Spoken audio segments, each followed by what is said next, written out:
रात्रि शरदोत्फुल्लमल्लिका वीक्षरन्तुं मनश्चक्रे योगमायामुपासितः। शरद की ऋतु थी, उसके कारण बेला चमेली सुगंधित पुष्प खिलकर महक रहे थे। भगवान ने चीर हरण गोपियों, जिन गोपियों का चीर हरण किया था, उन गोपियों के मन की जो आकांक्षाएं थी, उन गोपियों की जो स्तुति थी, जो पूजा थी उनकी, उसका फल देने के लिए भगवान ने मन में यह निश्चय किया कि हम महाराज करेंगे। और आपको पता है कि भगवान सबके अहंकार को तोड़ते हैं। तो इस देवलोक में सबसे ज्यादा अहंकारी कौन है पता है आपको? देवताओं में सबसे ज्यादा अहंकारी कौन है? देवताओं में सबसे ज्यादा अहंकारी है कामदेव। कामदेव इसलिए अहंकारी है कि मैं जिसको चाहूं उसे अपने बस में कर लेता हूं और अपनी उंगलियों पर नचाता हूं। कामदेव ने कहा, नारद को अहंकार हुआ था तो मैंने नचाया। नारद जी बोले हम अब विवाह करेंगे, और गए भगवान से बोले कुछ ऐसा चक्कर चला दो कि मेरा शादी वही हो जाए। ठीक है, भगवान बोले देखो जन्म जन्म से इतना तप किया है, यदि आज मैं इसकी मनोकामना पूर्ण कर दूंगा तो कल कोई पछताएगा और रोएगा, और एक बार जो चूक जाएगा तो दोबारा वह पद पाएगा नहीं। इसलिए भगवान ने नारद को ऐसा विवाह करने नहीं दे, क्योंकि नारद पहले से ही संकल्पबद्ध थे मैं सन्यासी रहूंगा, विवाह नहीं करूंगा। भगवान ने उनकी रक्षा की।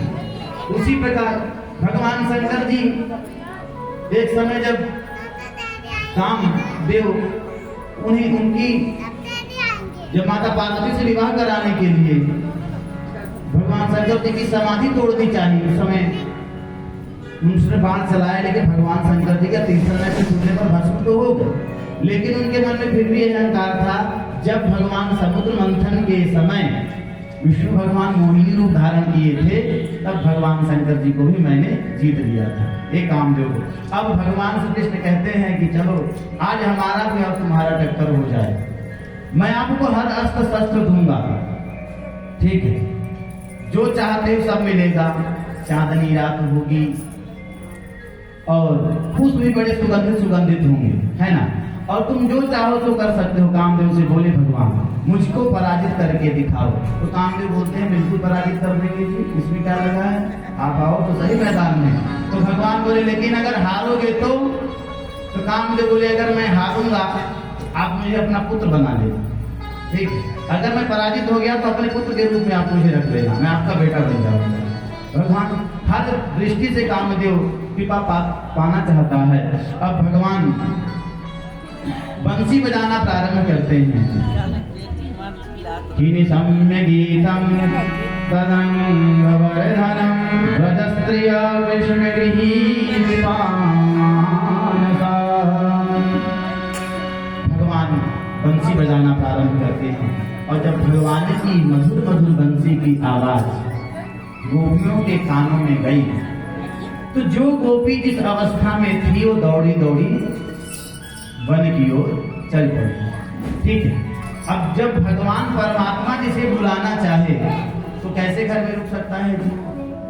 ठीक है, अच्छा, बंसी की धुन गोपियों को ही ज्यादा सुनाई दे रही है, और कुछ गोपियां तो बड़ी मान मर्यादा में हैं, घर के सामने सास ससुर हैं, जेठ जी बैठे हैं, और मैं घर के अंदर हूँ, बाहर कैसे निकल सकती हूँ। कुछ अपने बच्चों को दूध पिला रही हैं गोपियां कि मैं बालक को इस प्रकार दूध पीने से कैसे रोक सकती हूँ।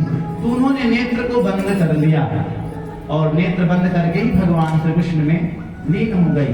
तो मानो शरीर तो घर पर है, लेकिन उनकी आत्मा पहुंच गया भगवान श्री कृष्ण जी के पास बंसी की धुन सुन करके। जो जिस प्रकार से आए सो आ ही गया, और देहाभिमान के साथ नहीं आया, सब अपने भगवान को प्रियतम को आत्मस्वरूप मान करके गोपियां वहां पर आई, और भगवान ने समस्त गोपियों का उद्धार किया।